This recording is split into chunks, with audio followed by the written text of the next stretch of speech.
Hi folks, welcome back to the Ask the R podcast. We're back from our big event in London. We're all fired up, and today I'm going to be talking to you about AI and automation in the planning space.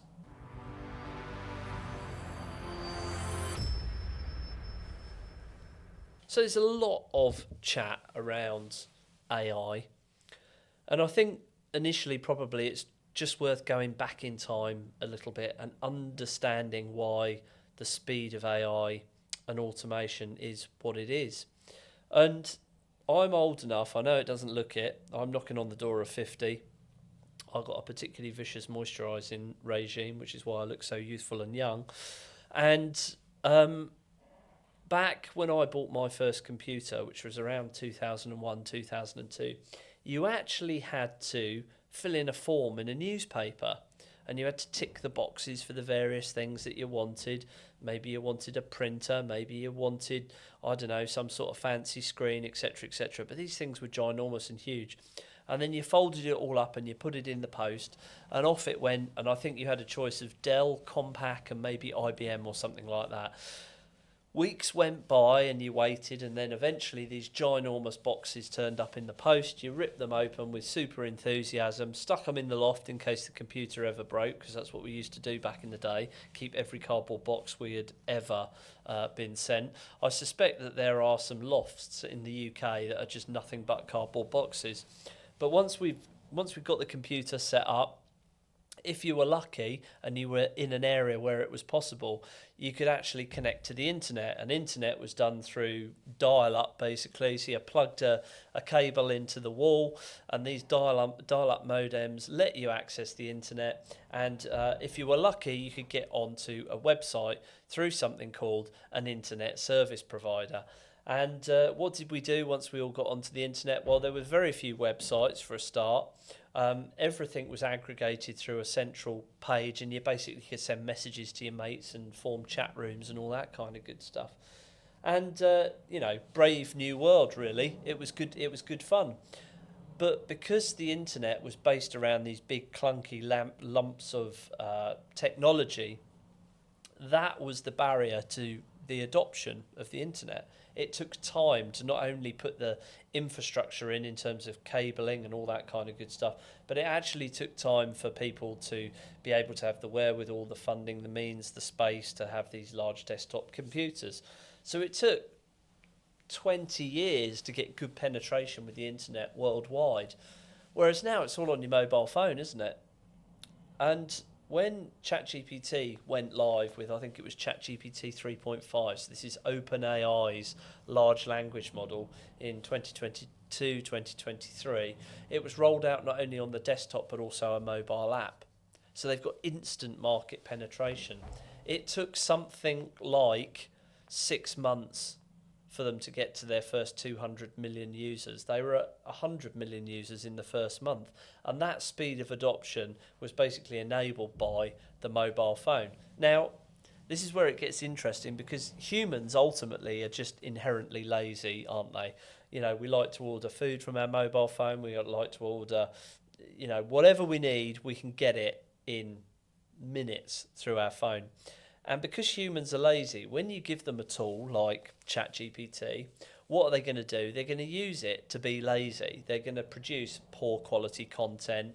They're going to produce poor quality articles. We've all seen the articles in LinkedIn that are full of M dashes and overuse of emojis and what's known as markup language. And it's just pretty shoddy, really. And I work with a lot of business owners to help them adopt AI.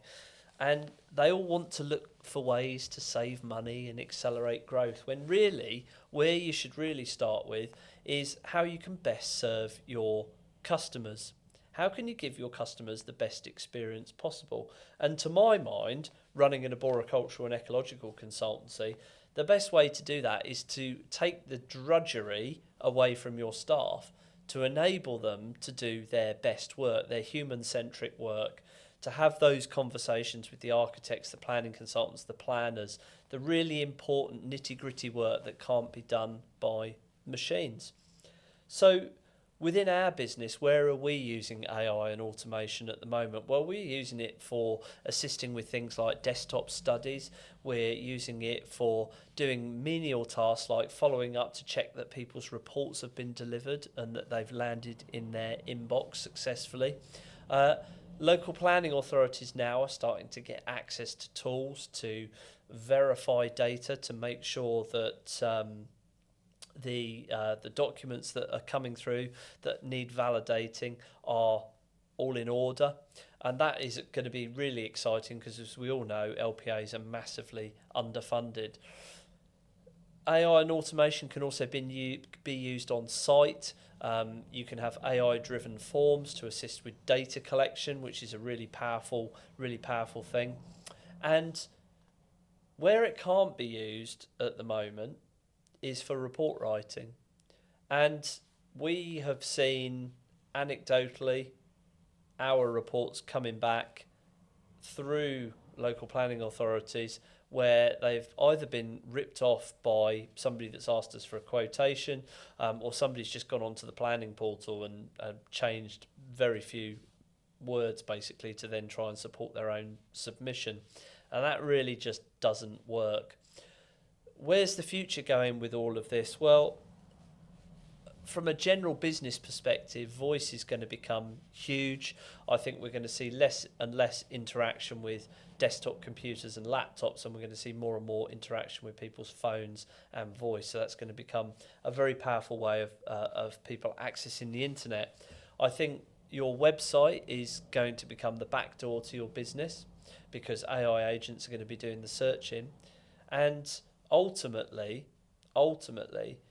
the business that you're in today is not going to be the business you're in tomorrow if you don't start thinking about this. So let me know in the comments if you would like me to do some form of CPD workshop on AI and automation in arboricultural and ecological consultancy.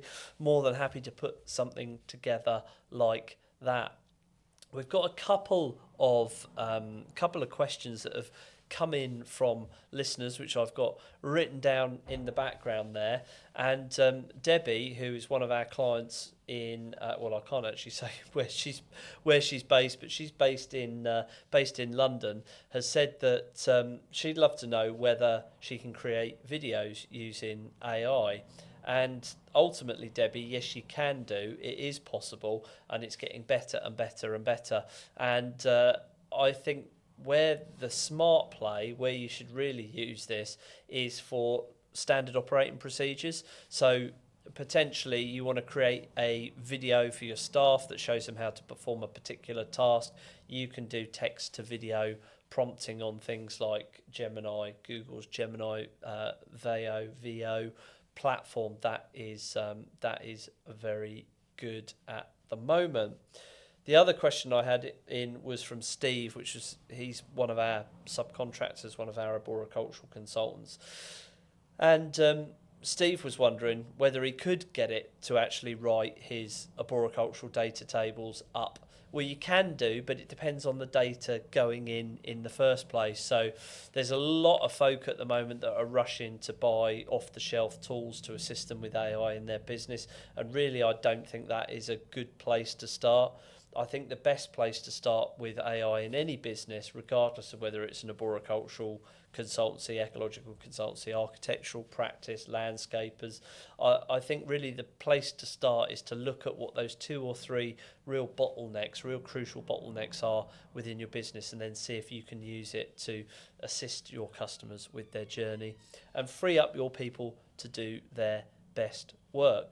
So hopefully that little kind of peek behind the scenes has been useful. Moving forwards, our next podcasts are going to be the interviews that I talked about a couple of episodes ago. So we're really excited about that. It's going to be fantastic. So stick around, stay tuned. If you need any support or advice with tree or ecology surveys, the best place to go for that is our website, which is rover-group.co.uk, and there's links in there to connect to the team. Or you can go and look at the main YouTube channel, and there's lots of videos on there that will give you a heads up and a leg up and a push forwards, which is what we all need this time of year when we're coming out the other side of winter. So I'll catch you on the next one.